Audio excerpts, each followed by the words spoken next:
समस्त ग्रामस्थ वाळुंजवाडी पिंपळवंडी, आपण जो माझ्या हातामध्ये कागद दिलाय, आपण जे मला तिकडे बोलवलंय, याच्यामध्ये आपले जे दोन प्रमुख गट आहेत 54 आणि 78,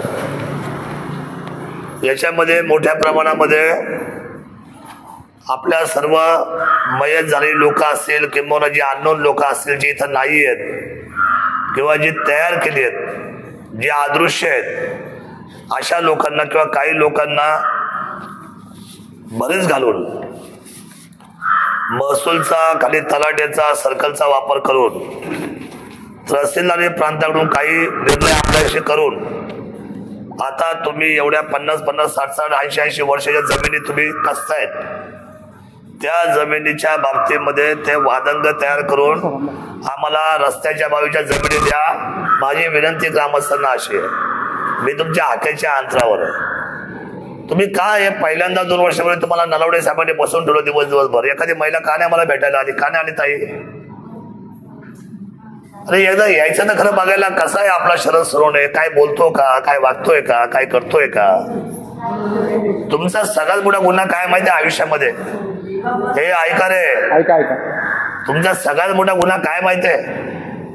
कोणत्याही गोष्टी अन्याय झाल्यानंतर फक्त वेळ घालवणं आणि सोसणं, शोषितता ही जगातला सगळ्यात मोठा गुन्हा आहे. आपल्याच्याने नाही रेटलं, आपल्याच्याने नाही झालं असं समजायचं का? मग आपल्याला कोण वाली, तर कमीत कमी शरद सोनवणे यायचं तर खरं. तर मी तुम्हाला आज 2 गोष्टी निक्षून सांगतो. आजपासून तुम्हाला कुठल्याही अधिकाऱ्यांनी बोलवलं, महसूल, पोलीस स्टेशन, तहसीलदार, कोणी कुणाच्याही दरवाजामध्ये तुम्ही लोकांनी जायचं नाही. ते सगळी जबाबदारी माझी आहे, तुम्हाला मी आजच सांगून टाकतो. तुम्ही जायचं, तुम्ही कशाला जाताय? हे सगळे कागदपत्र मी समजून घेतो आणि सगळ्या अधिकाऱ्यांशी मी डायलॉग करणार आजपासून. तुम्हाला काय करायचं, कारण याची उत्तर त्यांना देऊ द्या ना. जे काय आहे तो रेकॉर्ड आहे, याची उत्तर कोण देईल मला? सगळे अधिकारी देतील. तुम्ही नका धावधाव करू, तुम्ही नका वेळ घालू, तुम्ही नका पैसा गोळा करू, तुम्ही नका वकील देऊ, तुमचं हे कामच नाहीये. आणि तुम्ही वेगळे वेगळे राहिले त्यामुळेच इतका दिवस तुमचा फायदा घेतला. तुम्ही एकत्र राहिले असते आणि उठून मागणं आले असते तर काय कुणाची हिंमत आहे तुम्हाला फसवायची? बघा, मी कुठल्याही माणसाच्या विरोधात नाही. या तालुक्यात, ह्या राज्यात, ह्या देशात, ह्या जगात मी कुणाच्याही विरोधात नाही. पण मात्र कोण माणसं जर समजा केवळ आपल्या लोकांना जर समजा अशा पद्धतीने कोण धमकावत असेल, खोटं वागत असेल, इस्टेटीसाठी चुकीच्या गोष्टी लिहून घेत असतील किंवा आपल्या नाव करायचा प्रयत्न असेल, तर मी तुम्हाला सांगतो, तुमच्या ताब्यातल्या एकही जमिनीचा एकही गुंठा या तालुक्यात मी कुणाला घेऊन देणार नाही. हा शब्द मला निर्माणी करून आता कुणाच्या दरवाज्यात जायचं. मी सगळी कागदपत्र तुमची मागून घेतो, हे मला देतील, तुमच्या सगळ्यांचे डॉक्युमेंट. आजच तुमच्या सगळ्यांचे दिवसभर बसून ज्यांच्या ज्यांच्या तक्रारी अर्ज आहेत ते सिंगल लिहायचे. कसे लिहायचे? हा, ज्याने त्याने आपली तक्रार लिहायची. प्रत्येकाने आपापली तक्रार माझ्या नावावर लिहायची. काय?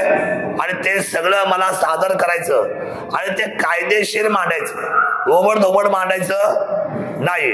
आपला नाव, आपला गट क्रमांक, आपला फेरफार, आपला 7-12, आपलं नातं काय, कुणाचं घासवलंय, कुणाला किती पैसे दिलेत, कुणाला दबाव केलाय, काय केलंय, हे ज्याने त्यांनी आपला अर्ज व्यवस्थित टाईप करून माझ्या ताब्यात द्यायचा. आज दिवसभर द्या, उद्यापर्यंत द्या, 2 दिवस जाऊ द्या, काही फरक पडत नाही. मग ही सगळी जंत्री घेऊन त्या सगळ्या अधिकाऱ्यांना मी बोलवणार आहे की हे कोणी केलं, हे सगळं कोण याच्या पाठीमाग.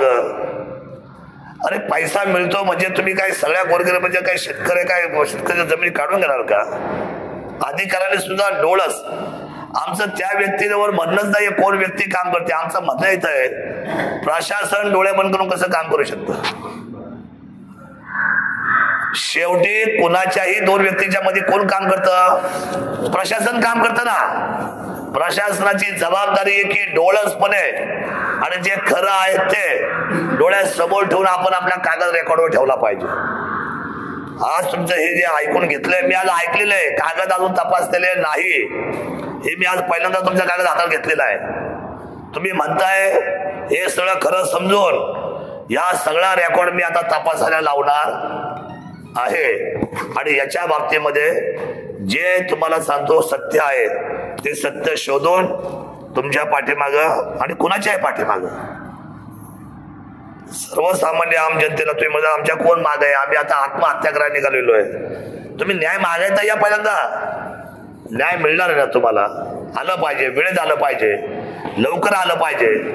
तुम्हाला तुमच्यामध्ये सुद्धा लय लोक सांगणार आहेत हा वकील धरा तो वकील धरा. वकिलाची धन करू नका, ते नंतरचा भाग आहे.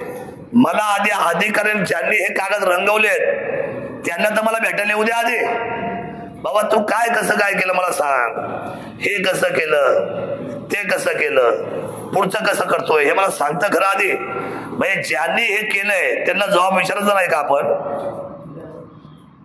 मी त्याविषयी एखादा विचार तुमच्याला मला इथून सांगतो येऊन दादा आम्ही आता एक वकील पण पाहिला, तुम्हीच करणार आहे, मग मला कशाला समाजामध्ये यायला उशीरच कशाला लावला? मेहरबानी करा, एकजूट राहिलेत, एकजूट राहा. तसे आहात तसं कामकाज आता चालू झालंय. तुमचे सगळे मला अर्ज आले पाहिजे. आता किती लोकांनी सह्या केलं मी पाहिलं त्याच्यामध्ये. आता कमीत कमी याच्यामध्ये जवळजवळ 41 लोकांच्या सह्या आहेत. या सगळ्या 40 लोकांचे अर्ज मला स्वतंत्र पाहिजे. म्हणजे या सगळ्या केसचा मी उलगडा करून घेणार त्यांच्याकडून. आणि तुम्ही काळजी करू नका, एकदा हे विषय आपल्याकडे मांडलेत तुम्ही, ते विषय मी समजून घेतो आणि याच्यावर कार्यवाही 100% होईल. ज्या ज्या पद्धतीने ज्या ज्या लोकांनी याच्यामध्ये महसूल वापरायचा प्रयत्न केलाय त्या सगळ्या लोकांकडे बसवून त्यांना बोलवून मी निश्चितपणे हा आपल्या गावच्या आतला विषय, त्यामुळं एकजुटीने थांबा. आपण याचं सगळा सोक्षमोक्ष करू. तुम्हाला चिंता करायचं काही कारण नाही. आता याच्यापेक्षा काही मी बोलत नाही.